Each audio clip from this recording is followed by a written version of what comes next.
Hello, good morning সবাইকে। এই যে কালকের বাসি ভাত ছিল, সেটা খেয়ে যে আমার হসপিটাল যেতে হবে সেটা বুঝতে পারিনি।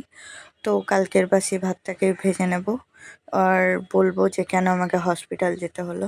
প্রথমেই ডিমটাকে আমি ভেজে নিয়েছি। ডিমটাকে ভেজে নেওয়ার পর আমি কড়াইটাকে আবার গরম করতে দিয়ে একটুখানি ঘি দিয়েছি, একটুখানি সর্ষের তেল, হলুদ দিয়ে যেগুলো আমি কাল রাত্রে কেটে রেখেছিলাম মটরশুঁটি, গাজর, সেগুলোকে দিয়ে দিয়েছি তেলে। ওগুলো আসলে আস্তে আস্তে কষুক, আর এদিকে আমি ভাতটাকে জল ছাড়া করে নিয়ে ওতে একটু জিরে গুঁড়ো, একটু ধনে গুঁড়ো দিয়েছি।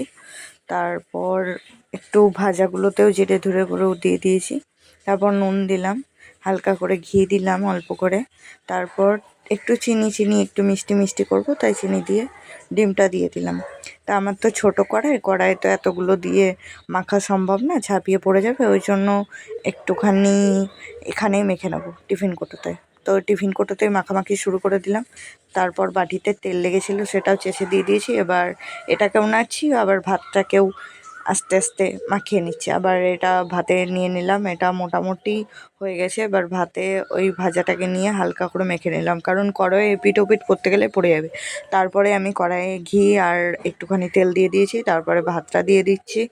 ভাতটাকে আমি ভালো করে ভেজে নেব এবার। এত সুন্দর হয়েছে না, দেখেই খেতে ইচ্ছে করছে। এই লোভ সামলাতে না পেরে আমি দুধ চা খাওয়ার পরে একটু বাটিতে নিয়ে টেস্ট করেছিলাম, তার জন্য আমার ফুড পয়জনিং হয়েছে। Thank you, by.